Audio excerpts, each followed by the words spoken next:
What's up, and welcome to Smart Money, where our mission is to give our viewers the motivation to make more money and the skills to keep it. If you are a credit card user, you must have heard about balance transfers. A balance transfer is a money management strategy that can help you save. What is a balance transfer? How does it work? Should you really go for it? In today's video, we are going to talk about all these things. Please give this video a thumbs up before I go on so that the YouTube algorithm can continue to deliver you videos like this. Also, subscribe and turn on the post notification. Stay with me till the end to know about all the pros and cons of a balance transfer. What is a balance transfer? So the first important question is, what is a balance transfer? A balance transfer is basically a process that enables you to move your debt from one credit card to another credit card. It doesn't mean you don't have to pay the debt. You just use a balance transfer to combine all your loans and payments into a single place. This gives you an advantage because you can reduce the interest you have to pay if you transfer the balance to a card with low interest. Some credit cards offer a 0% introductory interest rate on transferring the balance, and you can enjoy making payments for several months without paying any interest. The introductory period can last from 6 to 18 months, but there are a few credit cards that offer longer promotional periods. It may seem simple and easy, but a balance transfer can work the opposite way, and it can cost you money if you don't evaluate the risks and you don't do the proper research. Balance transfers do not always come with 0% introductory interest rates. Usually you have to pay the general balance transfer fee, which is between 3 to 5% of the total amount transferred. In some cases, you may not have the option of transferring your full balance because of the card's low limit. Your credit card score is affected by balance transfers depending on different factors.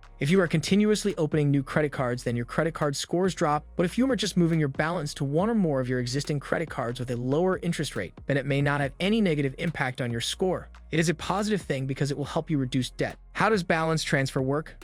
Now that you have some idea of what a balance transfer is, let's talk about some general steps you should consider while dealing with credit card issuers. Before you proceed with a balance transfer, you should thoroughly examine your financial situation and look at your credit card balance and interest rate to plan your next steps. You have to look for a credit card that will let you transfer the amount you have in mind and offer a lower interest rate than what you are currently paying. It is very important to find a credit card that can meet your financial needs. When you finalize a card with a 0% introductory APR, you can apply for the card. However, remember that you cannot apply to the same issuer because same-issue transfers are not usually allowed.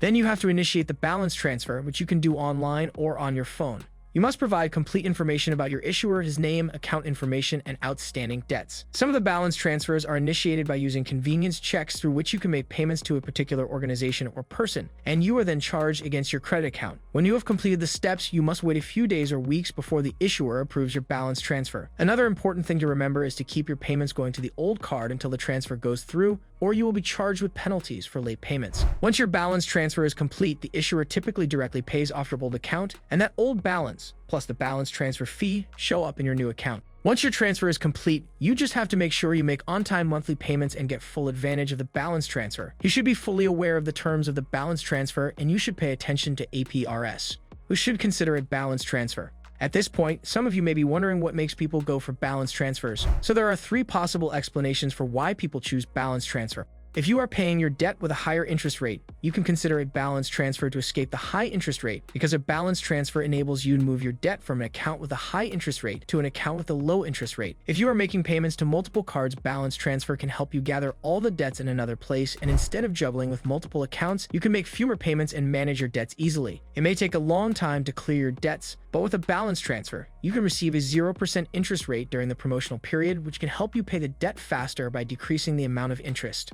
Things to know before completing a balance transfer. Before you go for a balance transfer, there are some things you should keep in mind. One of the major requirements of a balance transfer is a good credit card score. Before applying for a balance transfer, check your credit score because most preference is given to those with a good or excellent credit score. If your score doesn't meet the required mark, you can search for ways to improve it before applying. Balance transfer also has an impact on your credit score. When you apply for a new card, your credit score can drop due to the hard pull that is added to your credit report. The effects are not so significant, but they are still there, so you should keep your future expenses like a mortgage in mind before applying for a new card. A balance transfer can also help with your credit utilization.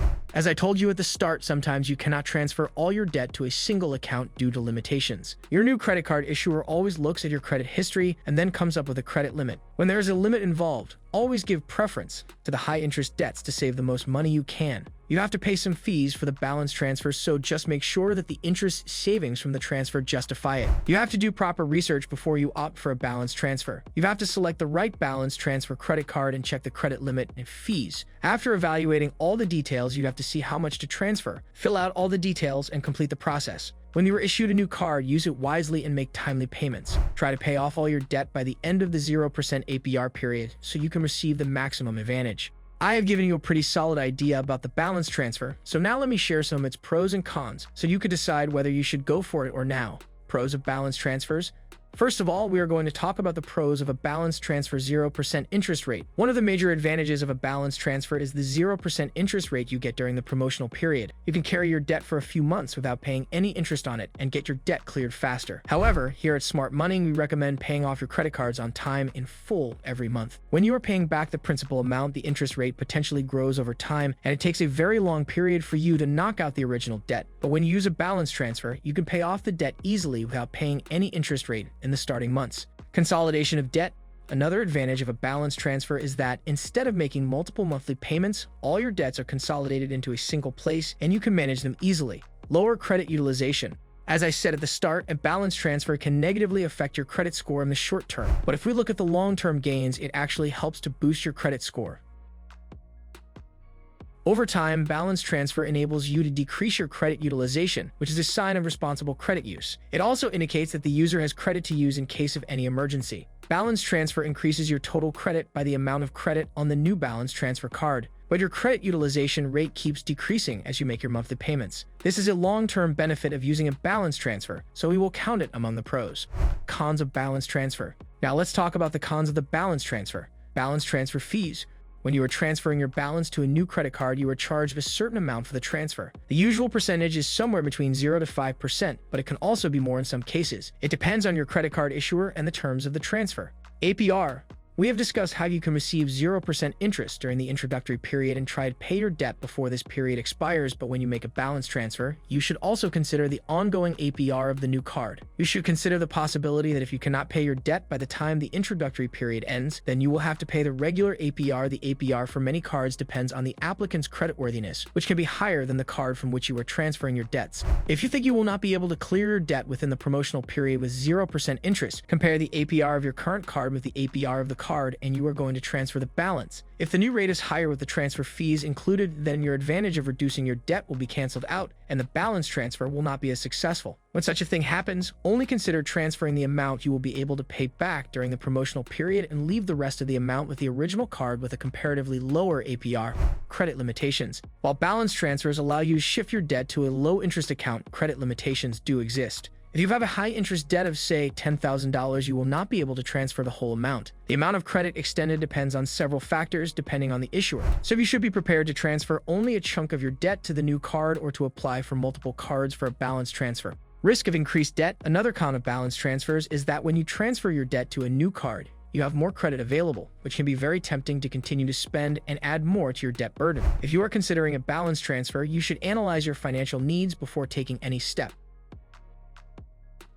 You have to weigh the usefulness of the card after the promotional period expires and any other important factors. Once you have checked out the pros and cons, go for the balance transfer if it suits your financial needs. Have you ever used balance transfers before, or are you considering them in the future? Tell me in the comments below. Also, please don't forget to subscribe to the channel, give this video a big thumbs up, and share it with your friends to raise financial awareness. I will see you guys in the next one.